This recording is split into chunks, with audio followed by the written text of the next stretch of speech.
What's up everybody? Today I'm going to show you how I rewrapped my steering wheel.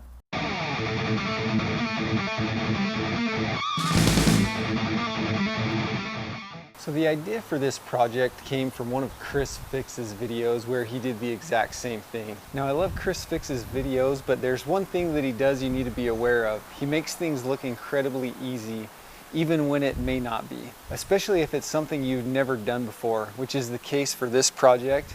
And I knew watching his video he made it look a little bit easy. Now in his video he gives a lot of good instruction on how to get started on something like this, but the thing you got to remember is every single steering wheel is going to be a little bit different and going to have a little bit different needs, and then you might want to incorporate some of your own tastes as well in your project. So in the end I was able to get it done, but it ended up taking a lot longer than what I expected.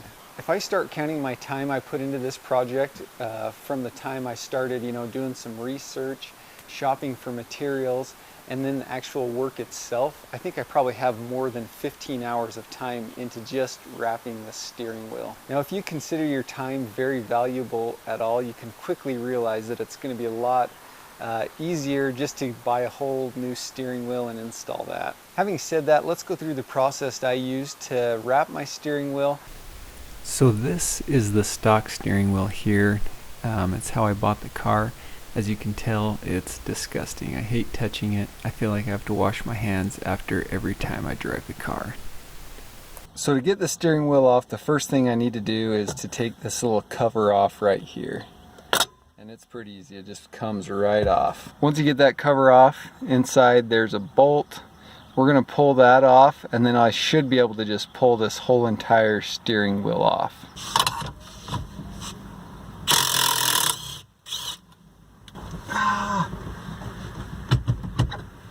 After I got the steering wheel off, I simply started cutting the threads and removing the old leather.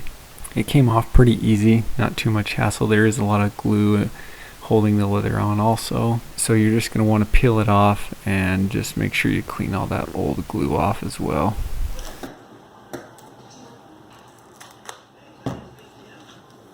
Once I had the old leather off, I tried to measure it to get an idea of what I would need for the new leather. Ultimately, this was a pretty difficult thing to do because the old leather is so warped and disformed that I couldn't get an accurate measurement. It did help me get a rough cut, but that's about all it was good for. The next step was simply to measure and cut the new fabric. Once again, this was mostly just a rough cut. As I went on, I continued to whittle down the new fabric to where I actually needed it. Just remember to take your time with this process here, because ultimately every little mistake you make is going to be compounded in your end result. So the cutting of the new fabric, I did it the same way Chris Fix suggested in his video, and that is to do it at a diagonal. This is supposed to help with the stretching of the material. But after you get it all drawn out, laid out, go ahead and cut out the fabric as you need. Once again, just make sure you take your time and be very careful with your cuts and make sure they're nice and straight and even.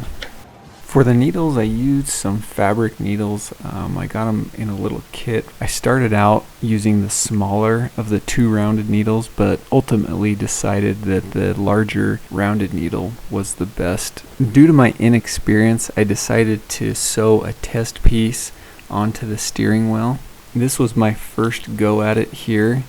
I did a baseball stitch, did the same method that I saw Chris Fix use in his video. Ultimately, I didn't like how the seam was looking, so I tried a second method. I actually folded the edges of the fabric in and glued them before I sewed it shut. And I actually did a different stitch. This was called a Z stitch. I just found it to be slightly easier. And because this is a Z car, it seemed slightly appropriate. I feel like the seam on the test piece that was folded and glued just closed better. And I don't think this was something that Chris did or mentioned in his video at all, but all I did was I made a few little cuts in the material. Obviously when you're measuring you're going to want to account for this, but I just made a few little cuts, folded over the seam, glued it, put some books on it to weigh it down, let it dry, and then it just stayed like that. until I sewed it together. Another thing I did differently than what Chris did is he marked each spot he sewed in the material. What I went ahead and did was just punched a hole to make it easier for me to slide the needle through. Here's a quick shot of the first piece that I sewed to the steering wheel. It turned out okay, but I quickly realized that this project was going to be a lot more difficult than what I was expecting. The thing that ends up being very difficult is the measuring, because you got to account for first the stretch of the material, so I'm not exactly sure how you do that, and second, any overlap that you have, like I have right here where I'm sewing a seam of two pieces together. You have to account for all of that.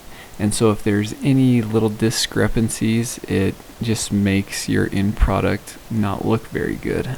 The only other significant thing that I did that Chris fixed made no mention of was that I used a waxed thread. Now when I first did my test pieces, I didn't use the waxed thread, and I felt like it was difficult to keep the thread tight as I was sewing.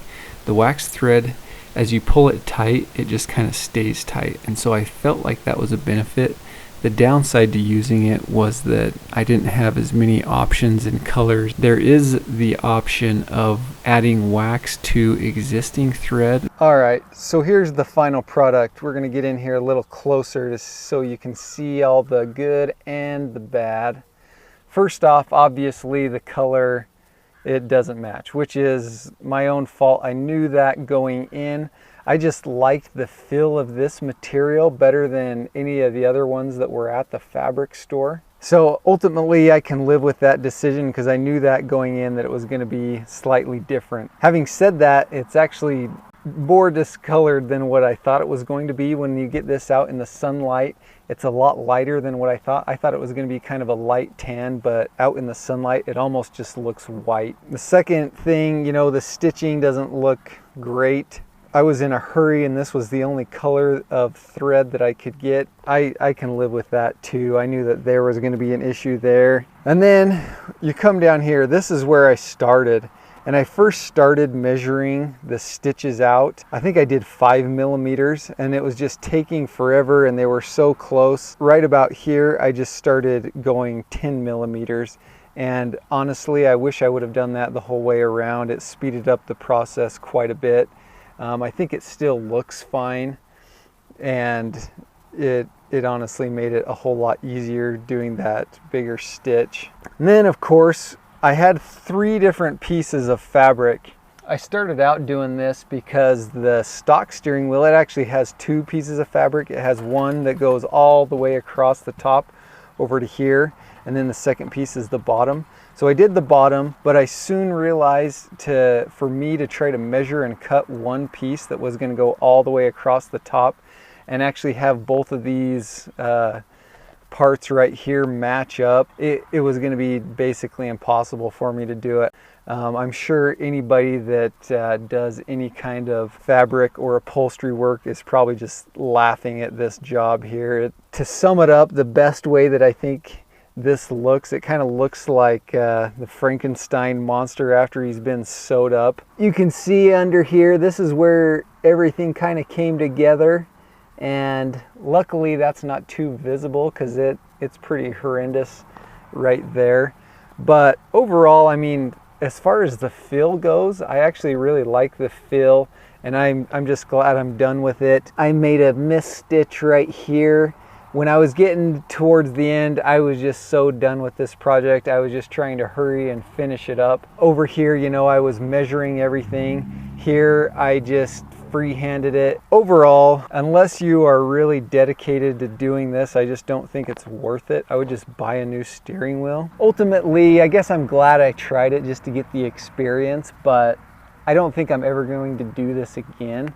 And quite frankly, if you had done this, let's say you've done 4 or 5 steering wheels, it may not take you that long to do another one, but the learning curve is very steep. And that's really why I have this car and enjoy doing this channel, is just doing things I haven't done before, trying new things, and you know, learning along the way. So hopefully this video was helpful. Maybe you've been on the fence about wrapping your own steering wheel.